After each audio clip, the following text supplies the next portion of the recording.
मामुपेत्य पुनर्जन्म दुःखालयमशा शाश्वतं भूवति महात्मानं संसिद्धि परमागतम्। मुझे प्राप्त करके महापुरुष जो भक्ति योग है कभी भी दुखों से पूर्ण इस अनित्य जगत में नहीं लौटते हैं, क्योंकि उन्हें परम सिद्धि प्राप्त हो चुकी है।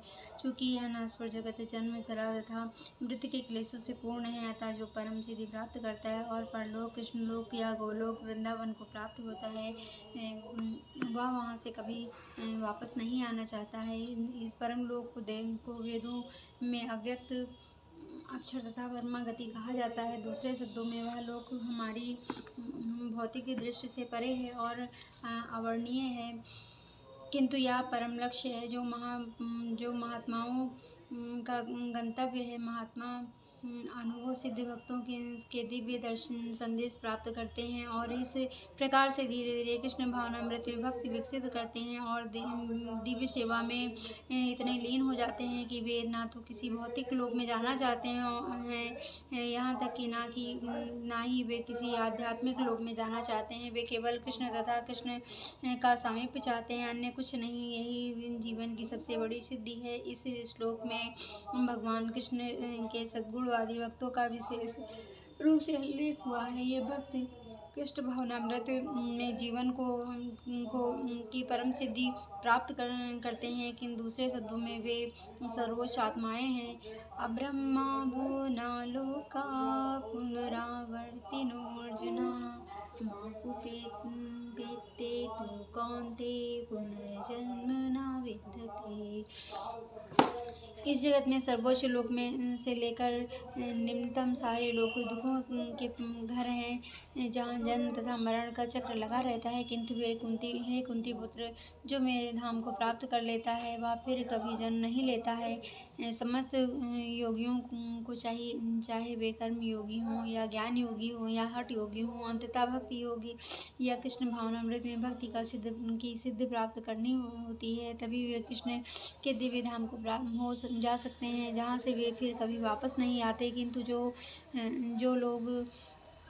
किंतु जो सर्वोच्च भौतिक लोकों अर्थात देवलोकों को प्राप्त होता है, उसका पुनर्जन्म होता रहता है। जिस प्रकार इस पृथ्वी के लोग उच्च लोकों को जाते हैं, उसी तरह ब्रह्मलोक, चंद्रलोक तथा इंद्रलोक जैसे उच्चतर लोकों में लोग पृथ्वी पर गिरते रहते हैं। छंदोग्य उपनिषद में जिस पंचाग्नि विद्या का विधान है, उसमें मनुष्य ब्रह्मलोक को प्राप्त कर सकता है, किंतु यदि ब्रह्मलोक में वह कृष्ण भावनामृत या अनुशीलन नहीं करता है तो उसे पृथ्वी पर फिर से लौटना पड़ता है। जो उच्चतर लोकों में कृष्ण भावनामृत में प्रगति करते हैं, वे क्रमशः और ऊपर जाते रहते हैं और प्रलय के समय वे नित्य परम धाम को भेज दिए जाते हैं। श्रीधर स्वामी ने अपने भगवत गीता भाष्य में यह श्लोक उद्धृत किया है। ब्रह्माणा साति सर्वेशं प्राप्ते प्रतिसत्मते प्रीतेश्वरे। जब इस भौतिक ब्रह्मांड का प्रलय होता है तो ब्रह्मा तथा कृष्ण भावनामृत में निरंतर प्रवृत्त उनकी भक्त अपनी इच्छा अनुसार आध्यात्मिक ब्रह्मांड को तथा विशिष्ट वैकुंठ लोकों को भेज दिए जाते हैं। सहस्रयुगं पर्यंत महार्ते ब्रह्मांडो विदुं रात्रियुग सहस्रांता तेयो रात्रं विदं जना। मानवीय गणना के अनुसार 1000 युग मिलकर ब्रह्मा का एक दिन बनता है और इतनी ही बड़ी ब्रह्म की रात्रि भी होती है। भौतिक ब्रह्मांड की अवधि सीमित है। यह कल्पों के चक्र रूप में प्रकट होती हैं। यह कल्प ब्रह्म का एक दिन है, इसमें चतुर्युग सत्य, त्रेता, द्वापर तथा कलि के 1000 चक्र होते हैं। सतयुग में सदाचार, ज्ञान तथा धर्म का बोलबाला रहता है और अज्ञान तथा पाप का एक तरह से नितांत अभाव होता है। यह युग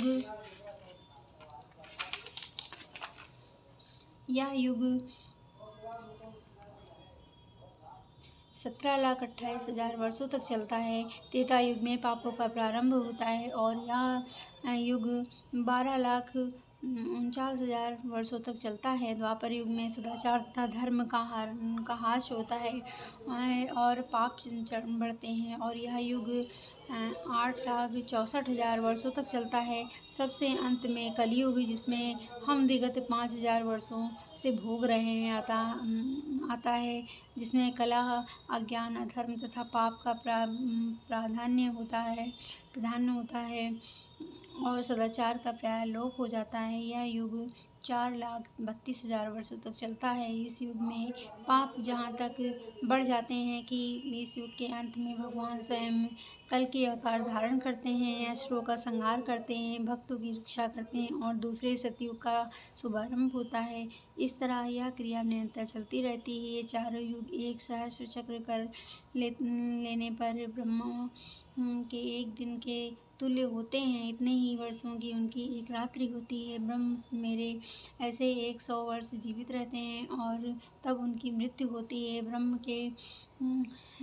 के ये 100 वर्ष गणना के अनुसार पृथ्वी के